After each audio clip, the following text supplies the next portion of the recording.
لبيك اللهم لبيك لبيك لا شريك لك لبيك إن الحمد والنعمة لك والملك لا شريك لك لبيك اللهم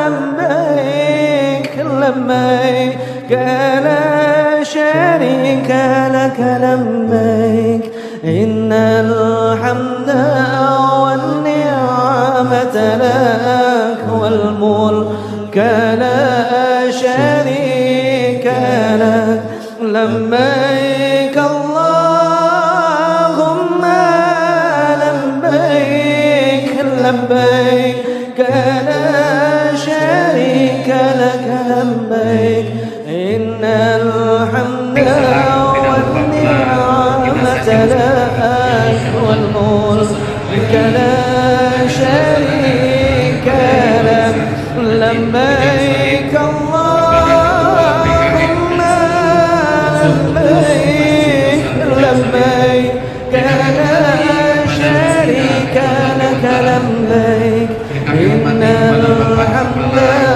والنعمة لك والملك لا شريك لك لبيك اللهم لبيك يا الله kami sambut seruanmu ya Allah, kami terima undanganmu ya Rabb, kami datang menuju kepadamu ya Allah ya Karim, kami terima segala pemberianmu ya Allah, kami rela dengan apa yang kau berikan kepada kami ya Rabb.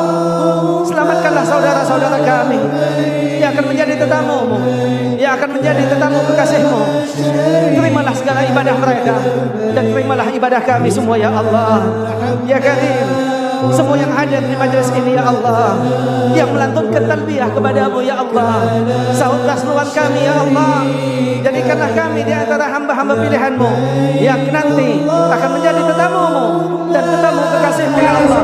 Undanglah kami, luaskan rezeki kami, lapangkan kehidupan kami ya Allah, agar kami dapat menjadi tetamu-Mu, dapat beribadah di Masjidil Haram, dapat beribadah di Masjid Nabawi.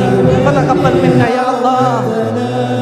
والملك لا شريك لك لبيك اللهم لبيك لبيك لا شريك لك لبيك إن الحمد والنعمة لك والملك لا شريك لك لبيك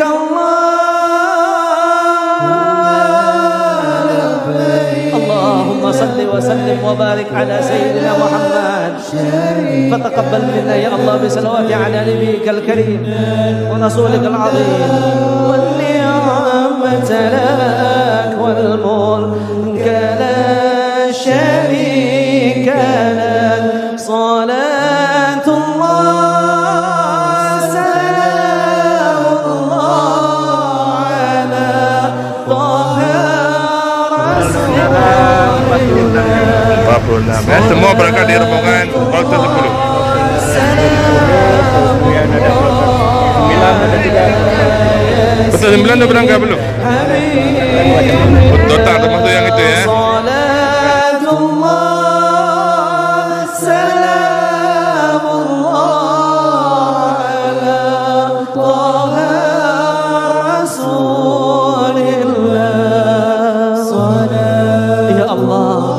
Sampaikan selawat dan salam rindu kami kepada Rasul-Mu ya Allah.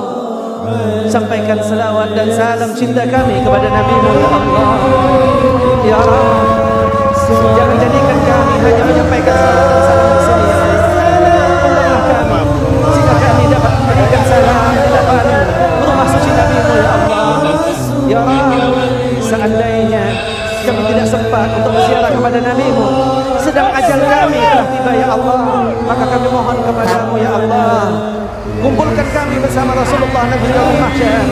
Kumpulkan kami bersama Nabi Muhammad di bawah perlindungan-Mu ya Allah.